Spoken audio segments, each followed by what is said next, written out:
Thanks for everyone coming. I'm Tatum Vayavananda. I am the DMA liaison to U.S. Indo-Pacific Command over here, DMA Defense Media Activity. And just want to thank you, Kwande, for letting me come and present. I know that it's been a little bit different, and we had to do a lot of audibles, but thank you for continuing to put this on. Thank you for letting me do this. That's a little bit more interactive than just me talking. Because trust me, you don't want to see me talk for 45 minutes and pontificate. So I appreciate the time and attention, and I appreciate everyone who came because it can't be interactive without you. So thank you for coming, and I look forward to the discussion. So I will kind of go through pretty quickly what I wanted to present, and then I hope we can start a small discussion.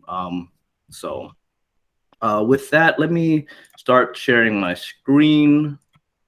And we're talking about, by the way, if you just happen to come in out of the ether, we're talking about social media monitoring and listening.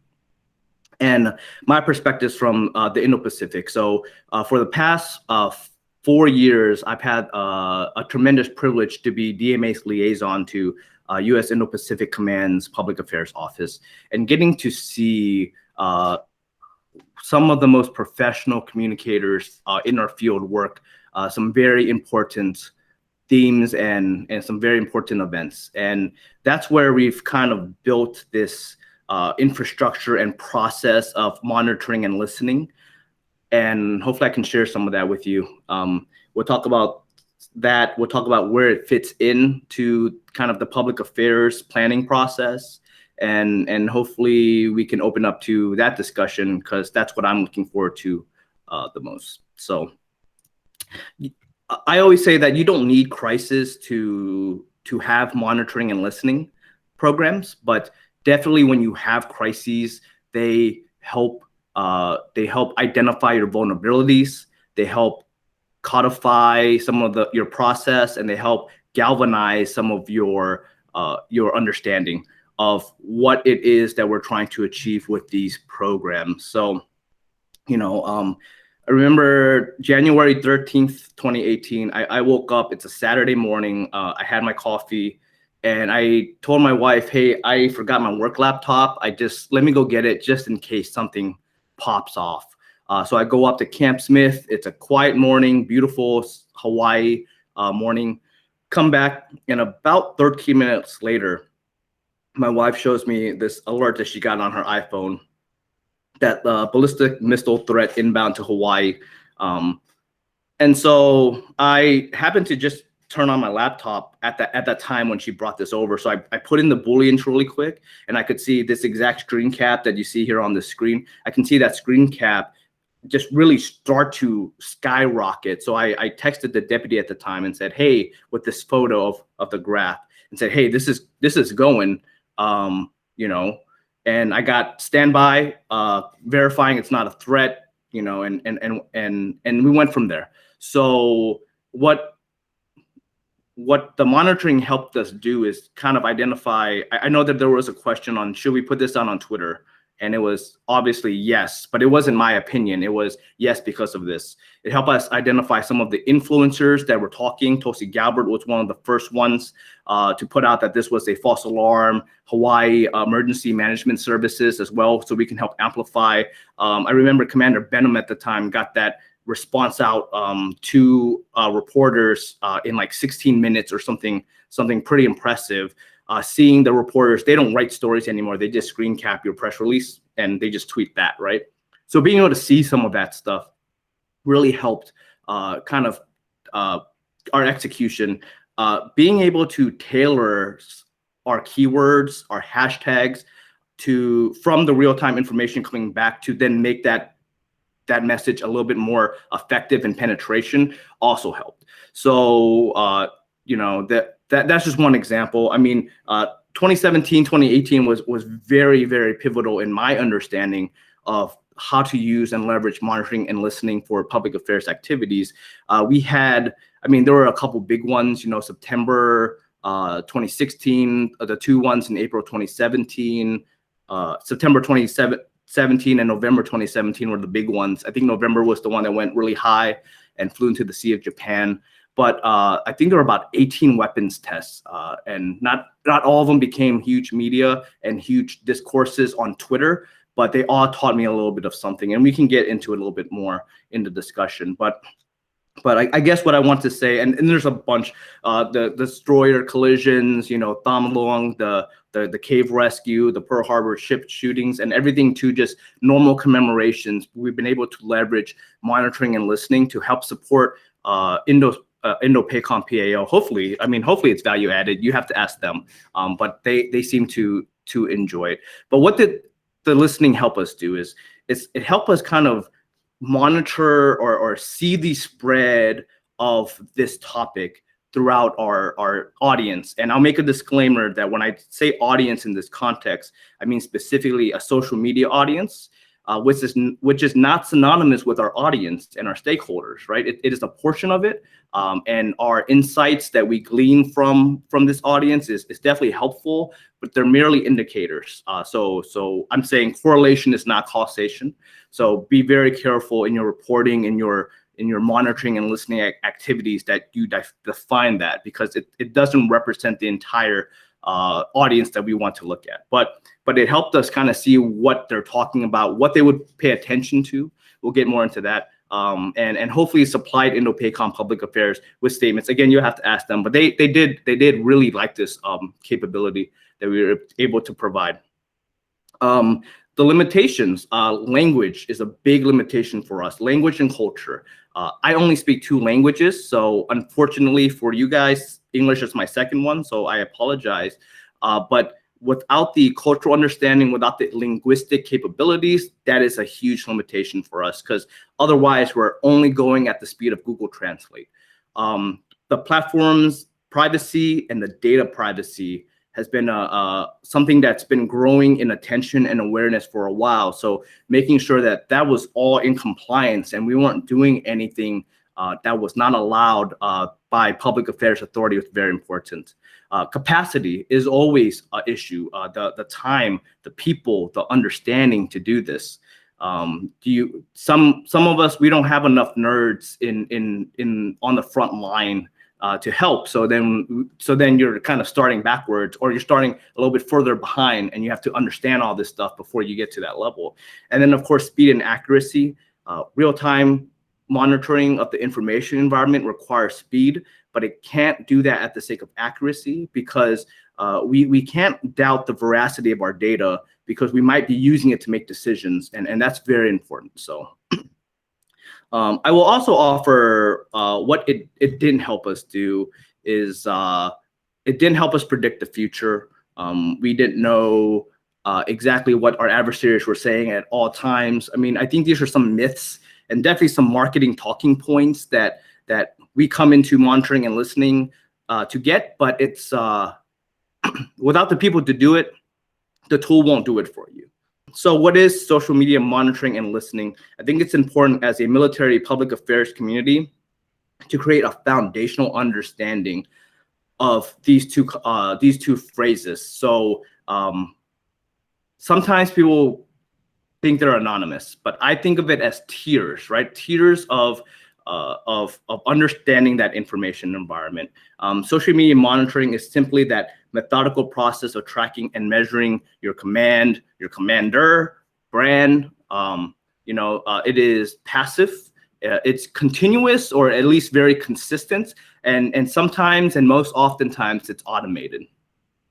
Now, listening is that more active and strategic approach to getting insights from that information environment, right? You go in with an end state. You're either asking a question, or you want to verify something, or you just want to search something out. So that's kind of what I'll present as the two kind of definitions. So as communicators, we usually think of our communication efforts as us to audience. I also offer that we have to understand that in the platforms that we operate in, it's not always us to audience, it's us through algorithm to audience. And this is not a class on that, but this does play a role in your social media monitoring and listening strategy. Of course, no presentation is complete without platitudes. So here are some monitoring and listening platitudes for you. Ta-da! I think where I see the most questions about this is how does this fit into a digital strategy, and then how does that digital strategy fit into a public affairs, component? And for that, I will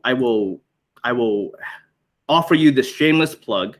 If you've seen me ever talk, if you've seen me ever present before, this is my functions of digital strategy. What I wanted to try to build and find was a consistent and replicable approach to building a strategic digital program.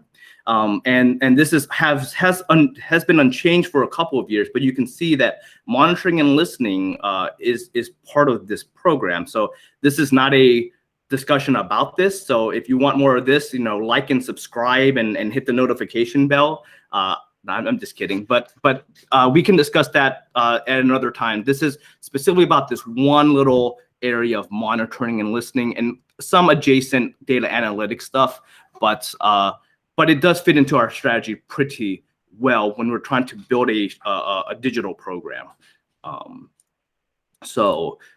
Why do we listen? Generally, we listen because we want something from the environment, some type of insight from the information environment. Usually, it might be the temperature, right, of what our social media audience is saying.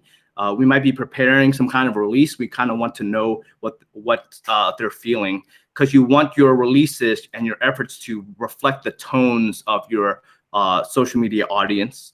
You don't want to put out something funny and goofy. Well, depending on your page, you might not ever want that, but something and goofy on September 11th, or if you've had a crisis, you don't want, let's say we had a ICBM false alarm, and then we posted out all this stuff, and then the next scheduled post is, a ICBM test from our side. Like we don't want that kind of imagery, right?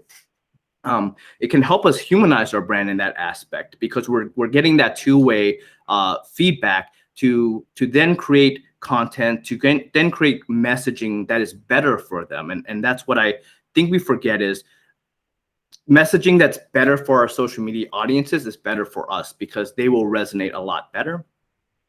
And then I think the most commonly used function of monitoring and listening that we often overlook is in research and planning of our campaigns. And I'll get more into that a little bit later.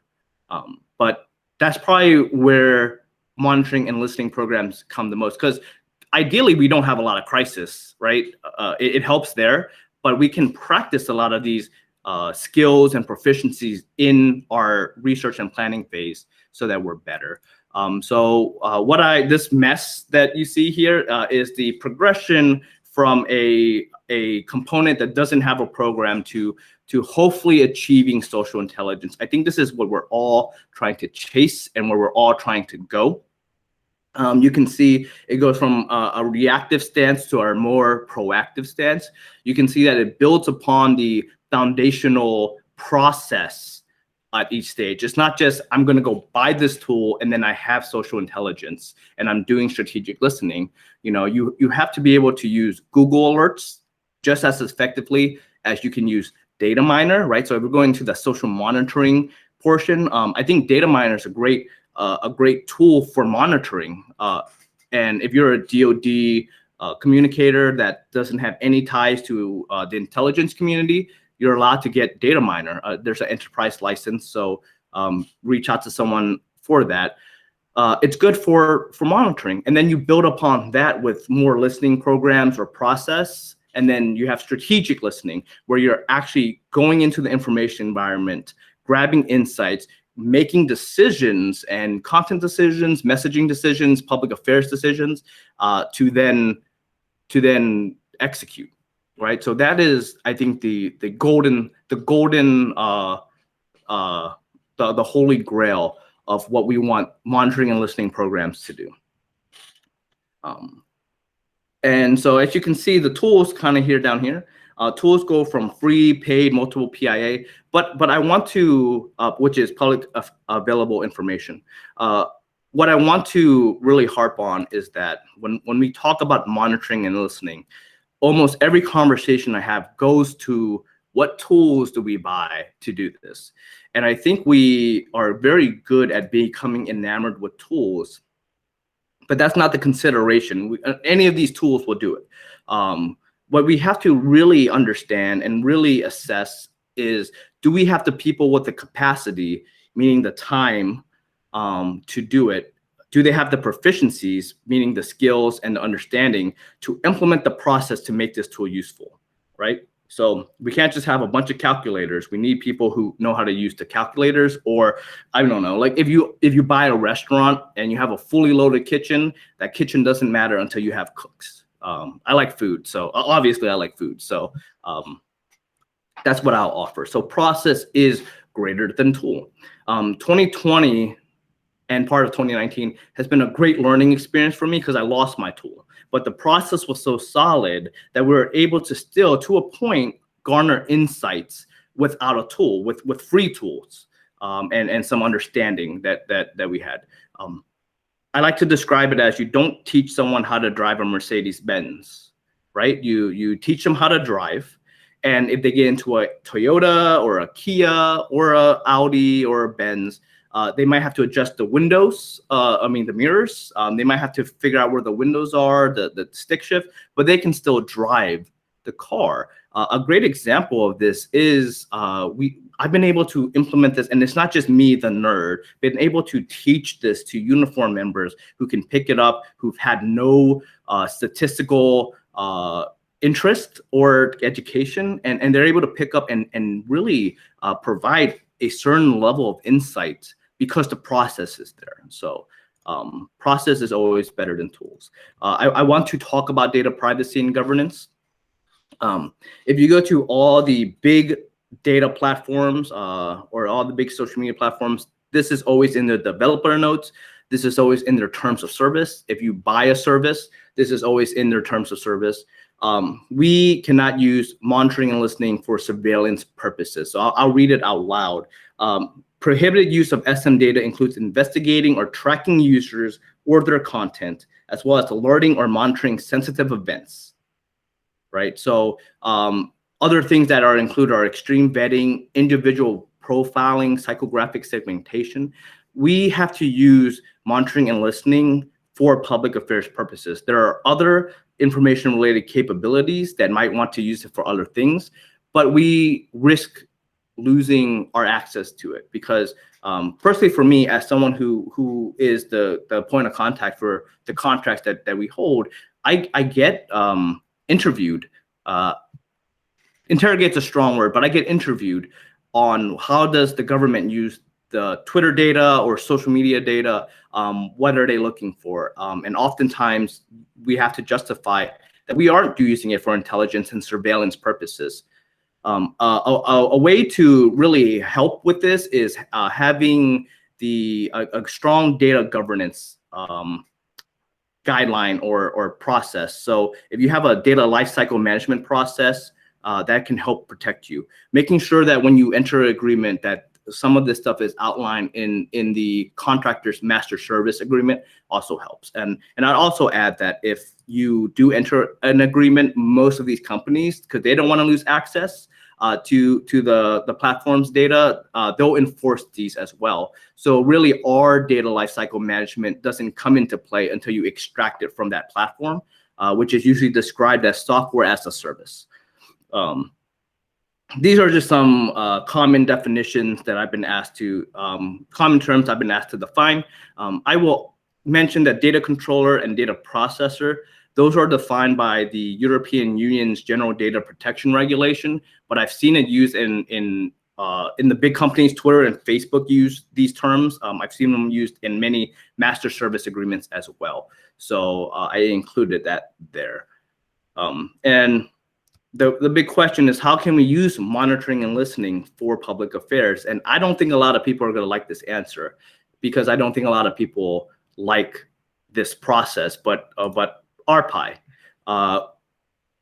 Social media monitoring and listening fits very well into every step and every stage of RPI, if you really think about it. So a lot of us think about it as a implementation and an evaluation phase tool, but it really adds to the research and the planning phase. So whether that's identifying our influencers, maybe even being able to see if our audience that we want to hit is there. Hashtag audits we'll get into. How can we get some of that insight that we get from the monitoring into our plans, into our PAGs, into our digital strategies, into our content strategies, implementations? Do we have the right dashboards? Are they communicating the right KPI? Are they communicating the right information to the people looking at the dashboards?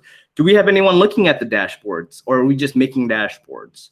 Right? And then evaluation, infusing some of that stuff into your evaluation is usually very helpful. So I have a couple of examples here. I mean, so here's a hashtag audit we did for, or we're doing for VJ Day, which is Victory in Japan Day.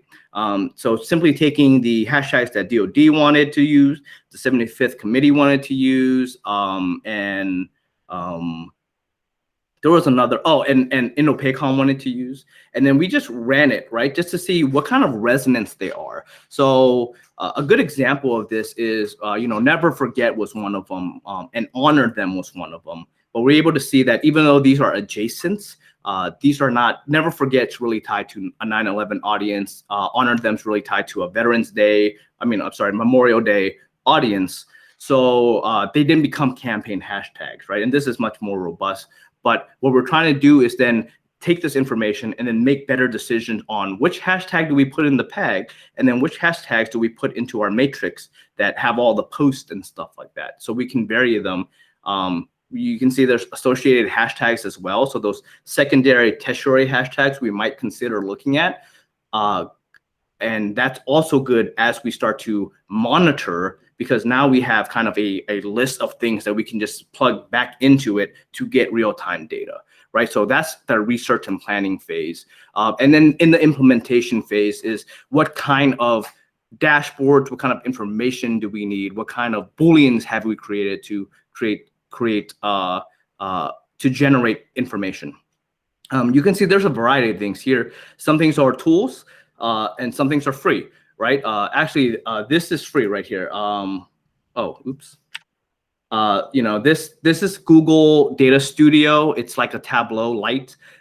This is free, and you can leverage this to provide. This is from COVID actually for Indo-PACOM, to provide a little bit of insight. It's not going to be as fast. It's not going to be as awesome as Spreadfast, Sprinkler, Meltwater, but it's something, right? Because that process is there.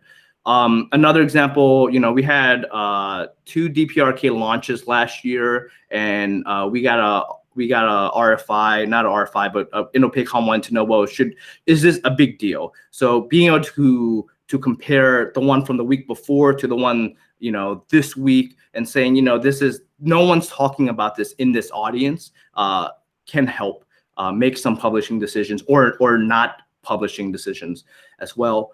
I think when you have these dashboards, it's important to call audibles during the event to enhance your execution, right? So a great and non-crisis example is Pearl Harbor. Every year we create a dashboard and we kind of know what hashtags are going to be used, but we don't know until the day of. So our plans, our strategies have a placeholder hashtag. We wake up on the day, we see what the world's using, and we're 6 hours behind, so it's a little bit easier. We see what the world's using, and all those things go into all the products as appropriate. We don't want to use the same hashtags for everything, right? You'll get shadow banned if you do that, because they'll think you're a bot. But go into the right appropriate places so those messages can penetrate a little bit harder. And it's not a hashtag that I created or that we created. It's a hashtag that the audience is using. So that's very powerful in that aspect. And of course, infusing it into evaluation. A snap analysis here and there, or I think a great example is the HASC example, House Armed Services Committee example, showing, so this is down here, this is not a product roll-up. This is what was resonant in this environment when Admiral Davidson went to speak. So to be able to show, okay, well, here's what it looked like without the efforts that we did, which was Twitter Live, Snappy TV at the time, and a couple live streams and a couple of planned tweets and coordinated with Indo. That's what it looked like without, and then that's what it looked like before. So our stuff did matter, right? We didn't just put it out and no one looked at it. We actually put it out, and during that discussion and during that time, people actually reacted to it. We won't talk about this. This is the Barcelona principles. If you want to get really good at evaluation, amicorg.com. Just go there. We'll look at this uglier version. I think it's important though to understand that analytics, analysis, assessments, they're not synonymous with each other. And I think a big part of what I do and what DINFOS and wants to do is create the common understanding between us military PAs about these different nuances. So I would offer very quick that data analytics, that's the nerd stuff, statistical skills, using big data processing tools, and then infusing it into your data analysis, which is really looking for something. Like, it starts with an end state. What are you wanting to find? Using some of the data analytics to then wrangle, explore that data, and then you make a conclusion to communicate that hopefully infuses your assessment, which is a more holistic process that this is not about. That's where it fits in, and they should be joined. They should not be disparate things, right? Everything that you do on the analytics and analysis side, data analysis side, needs to support an assessment of the entire communication campaign. Not every time, but mostly that's general good practice. And assessment is judging that value or character of something through analysis, insight, operational experience, listening context, media evaluation, like very old school coding. All this helps. And then I will start to end these two more quotes.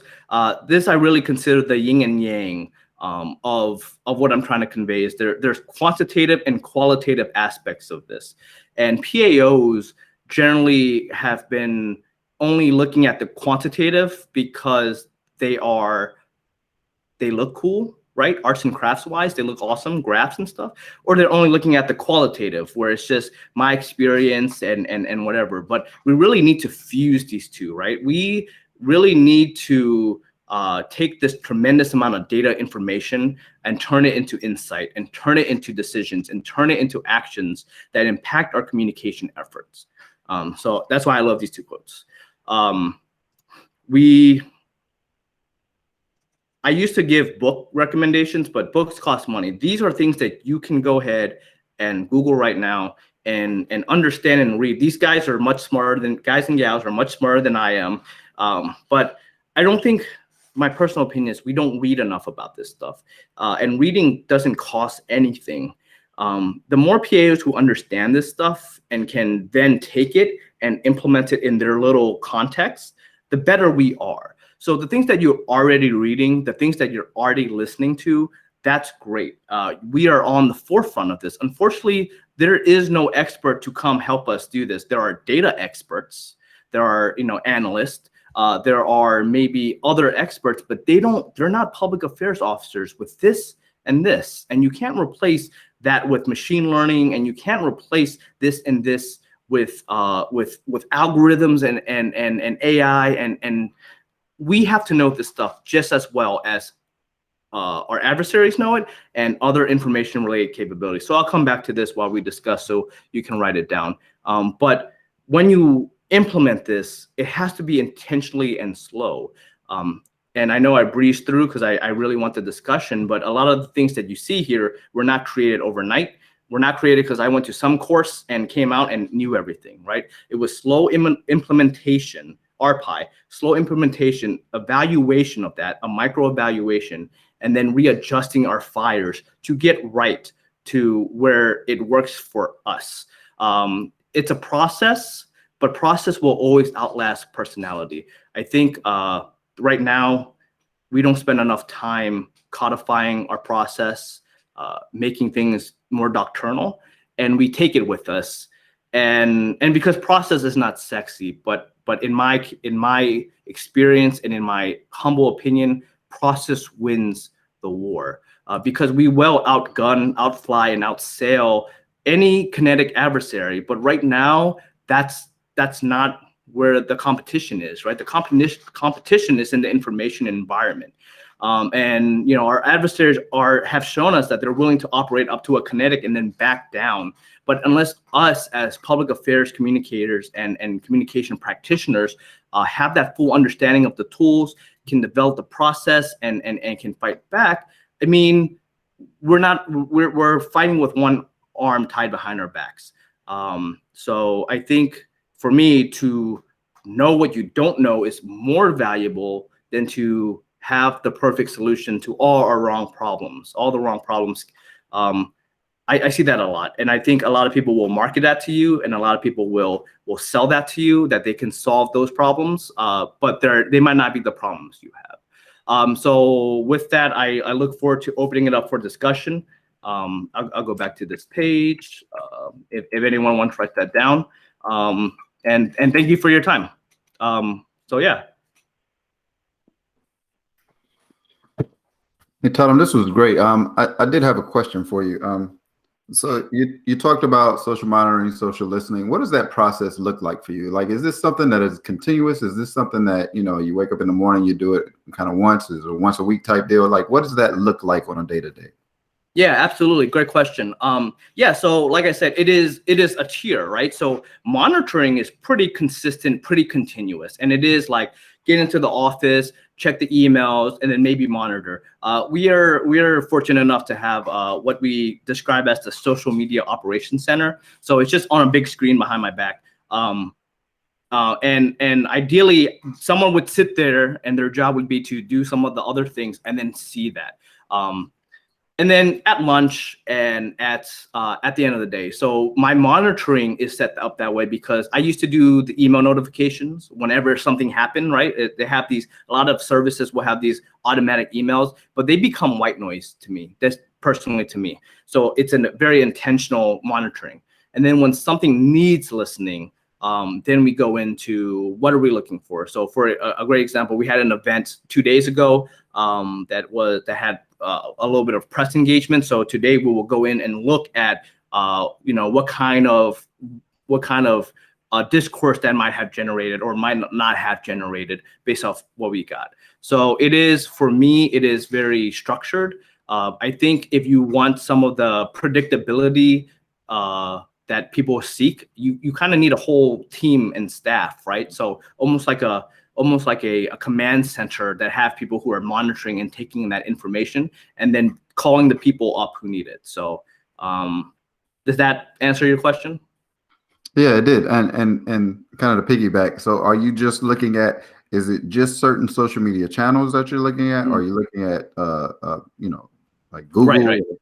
Yeah. So in that case, there are also tiers. So there are internal. So there are all like military commands. So PACOM, USARPAC, U.S. Army Pacific, U.S. Pacific Air Forces, stuff like that. And then there are general ideas and narratives, if you will. So things about, just about some of the topics that are in the Pacific in general. So let's say that we have seen news of the South China Sea. We might just kind of look at that and see, is there anything different, special? I think the cave rescue was a good example because all of a sudden our dashboards became Thai, and I'm Thai, and they became Thai, and we're like, well, what happened? And then we were able to kind of go from the monitoring phase, the passive phase, into a listening phase, and say, oh dang, this is happening right now.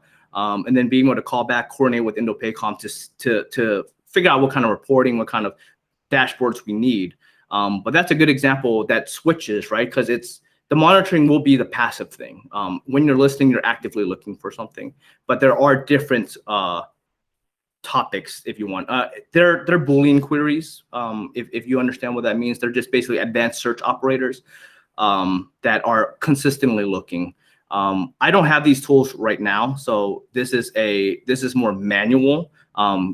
We have Python scripts that help us do it. But if you have like a contract or something, they will continuously look, and they have machine learning to help kind of figure out some other things too. anything else? Any comments? Hey, Tatum, this is JR. The last time I saw you was at the DoD, the press conference room when I was working for the Marine Corps. Hey man, what's going on? It's good to see you again. I know this environment has changed a lot of things, but I'm glad you put this on. I've actually moved away from there and now I've crossed departments and now working for Department of Veterans Affairs. So it's different working for another government agency to see how they run public affairs, which is part of the question I wanted to bring up with social listening and active listening that you've presented here today. Is definitely a role, a part of RPI, but our public affairs process. How do you, in your organization, package it so it becomes a recommendation for action by your public affairs officer or to the commander? You're doing the legwork, you're making recommendations, but how is it in your organization that it becomes a recommended action based off of all the legwork that you're doing here? Fortunately, my commander is in this presentation, so maybe he has more insight. But it is a lot of blood, sweat, and tears. I think where we are right now is really, we've done a decade's worth of arts and crafts analytics, analytics that haven't meant much and hasn't had a lot of rigor in terms of science. So a lot of senior leaders, when they look at monitoring and listening or analytics, they doubt the veracity of it. And I'm guilty of this, to be frank. And so we have to so there are other information related capabilities that also want to understand this. So we have to be better at it, but it's hard. Like I said, it is years and years and years of providing that value before anyone notices. And much like a lot of like Microsoft Teams is a great example of something that existed but didn't become a thing until some bad thing happened. But it was there, right? It was already there. It was already waiting in this infrastructure. Your monitoring and listening program is probably going to be like that at first. It's got to be there. It's got to be present. The process, not the tool. The process has to be present because something big is going to happen, and you can ride that wave to say, hey, we need justification for this. But if you don't have a process and you just buy the tool, then 6 months later, people go, what are you using this for? And you're like, I'm just still learning it. So I don't think I answered your question completely because I've not figured that out too. I've not figured out how to make this a priority, much like everything in our digital space. Slowly it has become a priority because of the current information environment. But unfortunately, because a lot more people are paying attention to it, we have kind of regressed to a more tactical level to explain it and then to execute it. I think the progression from 2012 to 2015 was amazing. And then we got to a point where everyone started paying attention to it. And then so a lot of the experts that I see had to go back to 2012 to explain. And then we started to hire based off those skills from 2012. So I don't know. I mean, can you give me anything else to help clarify my answer? I'm sorry. I know that doesn't answer it, but. So I'll bring up the example you brought up earlier about the ballistic missile. You were taking information that's thanks to your wife for helping you find this information. And then you took it, you did a quick sentiment analysis, the so what factor, what next steps I need to take, and then you called your boss. And then that's more of a one-off of information that is in the now, that you took, you analyzed it, you made recommendations and you sent it off. So, but that's one situation that you did that you presented that's quick and like a very quick and real time fashion. But as you're collecting information, as you're doing social listening and active listening, is there a particular process that your organization does in order to make it more presentable, like a different format? I work on the media relations team for Veterans Affairs, so we package it up in a way where we do the analysis and we make recommendations and observations, and then we send it up to our PAO, for our director, for next action.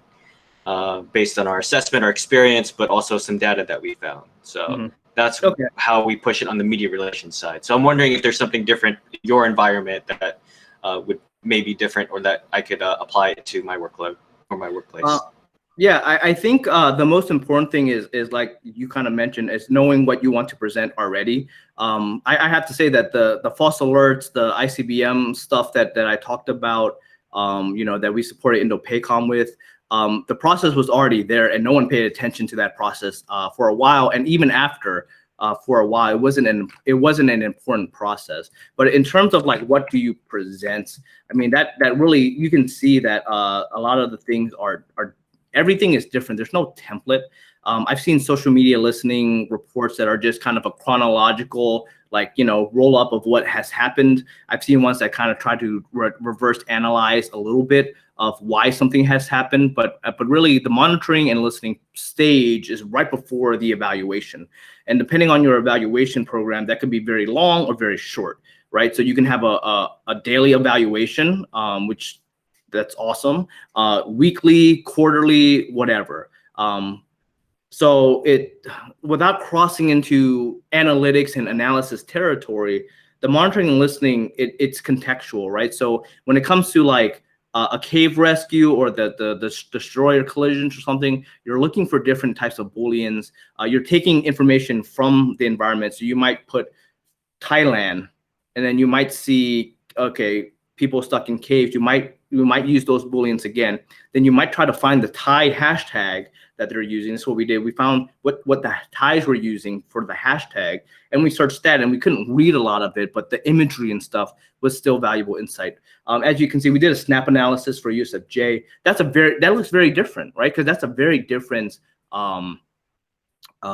effort. Then that's a different intent than North Korea, shot a weapon in the sky. So part of the proficiency is the person behind the reporting recognizing and understanding what kind of reporting needs to happen, and knowing kind of what the leaders want to see, or maybe not even leaders, maybe just for us, we support public affairs offices. So what the public affairs officers and the media officers want to see or need to see. Sometimes it's as simple as like, hey, we did the listening. This is not a big deal.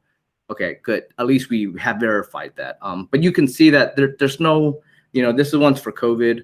I don't know. I mean, yeah, we have keywords, we have accounts, I can name all the different metrics that you can collect, but it's really good to depend on the intuition of the person there, the PAO, who is doing the listening and monitoring and using these things to then create and generate a report that is valuable.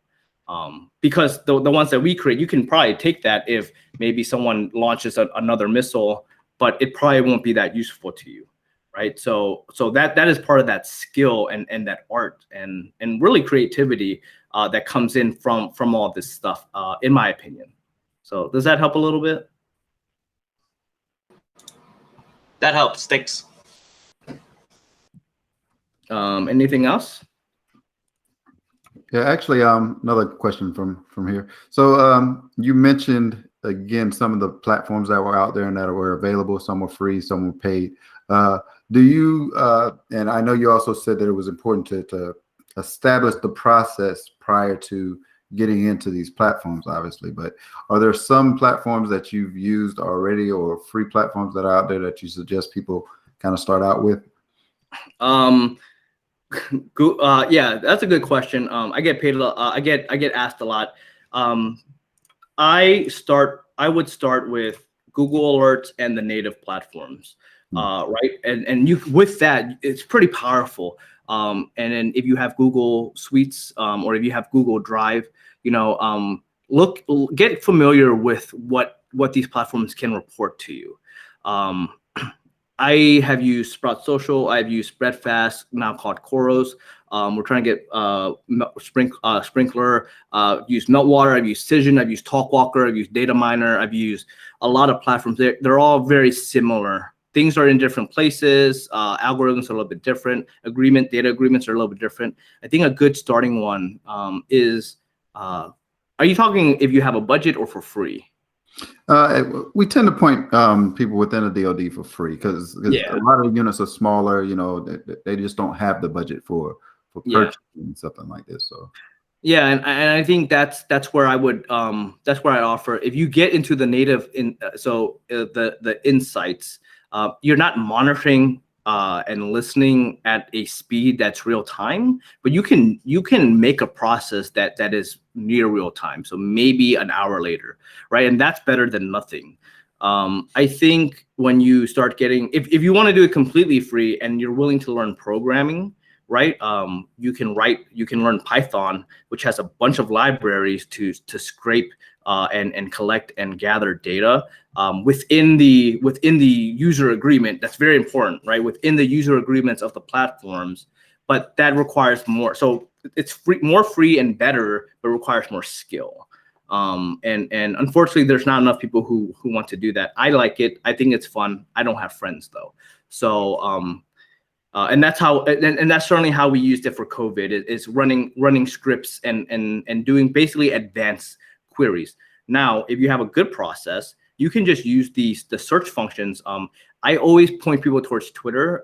Twitter is more reflective of what you'll see. Facebook has become very, very conservative with the data they're providing outside people for good reason. It's a good decision, but still lets you do that. So you can actually, if you go to the Twitter search bar, you can do an advanced search, and that's almost as good as creating a Python script that takes it, because you can do an advanced search and again see what's happening, and that can even just be your dashboard right now, right? And you can just kind of you can do a full Boolean query on that advanced search and look for. And when I guess I should talk about how to use Booleans and stuff, but your Boolean query really matters because that's the net you cast. So if you cast a net that's too wide, you'll become overwhelmed, and if it's too small, then you don't have an accurate and reflective view of the information environment. But the Twitter advanced search feature, super powerful. Most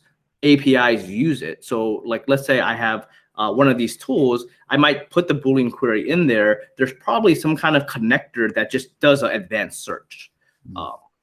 So does that help answer your question? I think we have to go back to our needs of our organization. So if real-time information is not a need and we're just trying to get into monitoring and listening, Google Alerts, everyone should get Data Miner.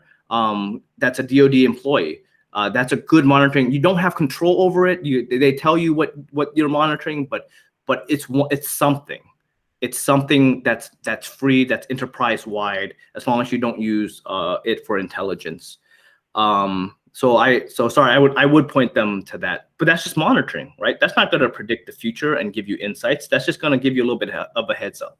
Yeah, it's important for us to do this, right? Because we have to give plausible deniability to leadership, because we use data for different purposes, and data right now has a stigma around it, and people don't want anyone to have their data, and data is very valuable to us, and we have to use the data to create better experiences and more effective communication, because that is what we do.